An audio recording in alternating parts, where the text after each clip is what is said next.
নমস্কার বন্ধুরা, আশা করছি তোমরা সকলেই খুব ভালো আছো ও সুস্থ আছো। যে যেখান থেকে আমার ব্লগটি দেখছো, তোমাদের সকলের সুস্থতা কামনা করে শুরু করছি আজকের নতুন ব্লগটি।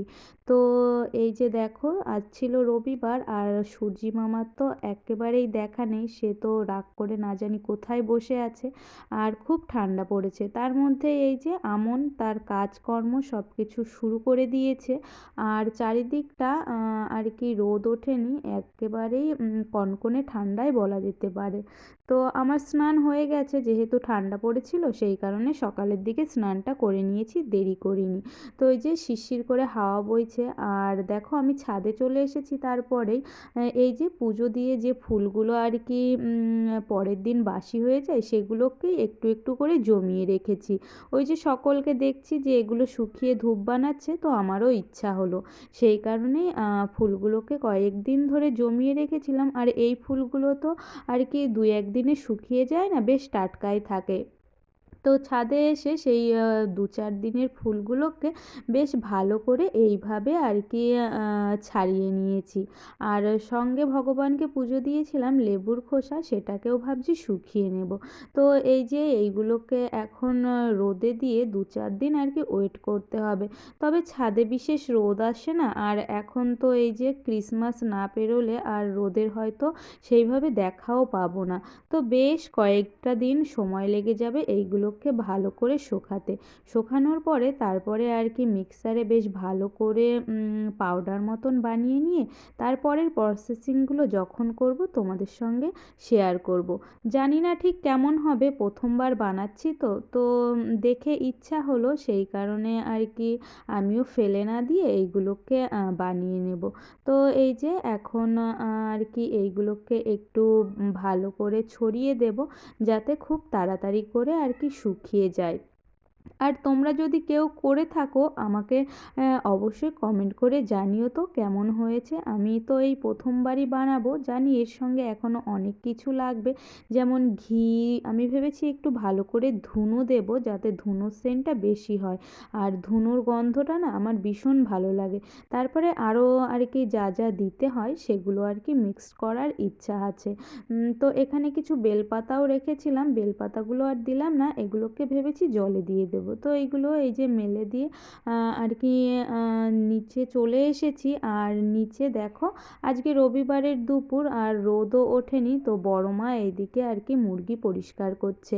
আজকে সকলের খাওয়া দাওয়াটা এক জায়গাতেই হবে, ওই যে ঘরোয়া পিকনিক বলতে পারো। তো সকালবেলা দাদা গিয়ে বাজার থেকে মুরগি আর কি নিয়ে এসে দিয়েছে, তো বড় মা এদিকে পরিষ্কার করে নিচ্ছে। আর ওইদিকে মা আর কি আবার রান্নার জোগাড়ও করবে। তো এই যে, তো ওই যে আর কি মাকে একটু সাহায্য করে দিচ্ছে বৌদি। আর এইদিকে আর কি বাবা এই ইটগুলো আর কি ছড়িয়েছিল সেইগুলোকেই গুছিয়ে গুছিয়ে এক জায়গাতে রাখছে। আর দাদা এই যে বাজার থেকে আসলো, দাদাকে আমি বলেছিলাম আর কি গুড়ের মিষ্টি নিয়ে আসতে। তো এই সময়টাতে এই গুড়ের রসগোল্লা খেতে বেশ ভালোই লাগে। আরও যেহেতু আজকে পিকনিক হচ্ছে বাড়িতে, সেই কারণে দাদা ওই যে মিষ্টি নিয়ে আসলো। আর বাবা দেখো নিচে চই ঝাল কেটে নিয়ে এসেছে। তো এই আর কি চই ঝাল দিয়ে চিকেন বা মাটন খেতে সত্যিই ভীষণ ভালো লাগে। যারা খাও তারা তো অবশ্যই জানো। তো এই যে দেখো এইদিকে আরও কাটাকাটি আর কি চালু হয়ে গেছে। আর মা ওইদিকে রান্নার জোগাড়টা করে নিচ্ছে, বেশ অনেকটা আর কি এগিয়েও গেছে। আজকে একেবারে সিম্পল মেনু হবে, মুসুর ডাল ধনেপাতা দিয়ে আর পেঁয়াজ দিয়ে। তো এই সময়ে ধনেপাতা দিয়ে মুসুর ডাল খেতে ভীষণ ভালো লাগে। আর হবে মাংস, আর ছিল ওই যে মিষ্টি। তো এই ছিল আমাদের আজকে সাদামাটা আর কি রান্না। তো মায়ের এই দিকে আর কি ডালের ওই যে ফোড়ন পড়েও যাচ্ছে। আর জানো তো মেঘে মেঘে বেলাটা বেশ অনেকটাই হয়ে গিয়েছিল, ঠিক বোঝা যাচ্ছিল না। ওই যে সূর্য মামার যে আজকে দেখা নেই সেই কারণে তো প্রায় আর কি খেতে খেতে আমাদের ওই 4:30 বেজে গিয়েছিল, সন্ধ্যার একটু আগে। দুপুরের আর কি সকালের খাওয়াটা খেতে খেতে খেতে ওই 12টা বেজে যাচ্ছে। এখন শীতের সময় বিছনা ছাড়তেই তো আর কি আমরা সকলে 8টা সাড়ে 8টা বাজিয়ে দিচ্ছি। তারপরে উঠে ফ্রেশ হয়ে নিজের কাজকর্ম করে খেতে খেতে সকালের খাবারটা ঠিক 12টা বেজে যাচ্ছে। তারপরে আর কি দুপুরেরটা খেতে খেতে ওই রকম আর রাতে খেতে ইচ্ছা করছে না। তো এইটা নিয়ে মায়ের কাছে রোজ আর কি বকা শুনছি। তো যাই হোক, তো দেখতে দেখতে এই যে দেখো ডাল তো ওইদিকে লেবেই গেল, আর এই যে মা এখন মাংসটা রান্না করছে। গোটা কয়েকটা রসুনও দিতে বলেছি, আমার তো এই রসুনটা ভীষণ প্রিয় আর কি, মাংসর থেকে রসুনটাই বেশি ভালো লাগে। তো মায়ের ওইদিকে মাংস কষানো চলছে মাংসতে, আর আমাদেরকে কয়েক পিস আর কি কষা মাংস দিয়েছিল, আমরা সব ভাই বোনেরা মিলে খেয়েছি। আর এই যে তারপরে আর কি এখন বড় মা ওইদিকে চাল ধুয়ে নিয়ে আসছে ভাতটা করার জন্য। তো এই যে আর কি চালটাও দিয়ে দিল।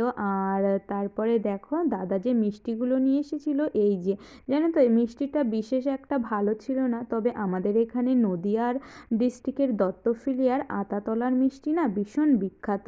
ওখানকার একটা মিষ্টি খেলে মনে হবে আরেকটা মিষ্টিও খায়। তো যাই হোক, কথাতে কথাতে এইদিকে মায়ের রান্নাও হয়ে গেছে। আর দুপুরে ওই যে বলেছিলাম এখন বড় মা ওই যে ওইদিকে বাড়ছে, আর এইদিকে দেখো এইদিকে দাদারা আর বাবা খেতে বসে গেছে।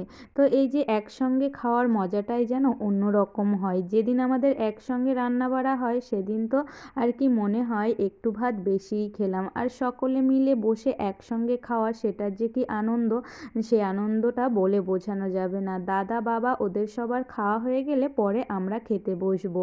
তো এই যে শীতের দুপুরে আমাদের এইভাবেই আর কি পিকনিকটা ঘরোয়াভাবে হয়ে গেল। তো বাড়িতে সকলে মিলে খুব মজা করে খেয়েছিলাম। তারপরে আমরা এই যে খেতে বসেছি, ওইদিকে আমন সোনাকে বৌদি খাইয়ে দিচ্ছে, আর এইদিকে আমি এই যে আর কি ভাতটা নিয়ে বসেছি। তো সব কিছু মিলিয়ে এইভাবেই ব্লগটি সাজিয়েছিলাম। তোমাদের কেমন লাগলো তা অবশ্যই জানিও। যদি ভালো লাগে একটি লাইক করে দিও, আর নতুন বন্ধু হলে অবশ্যই চ্যানেলটি সাবস্ক্রাইব করে আমার পাশে থেকো। সকলে সুস্থ থেকো, ভালো থেকো। আবারও খুব শিগগিরই একটি নতুন ব্লগ নিয়ে আসবো, ততক্ষণের জন্য আসি।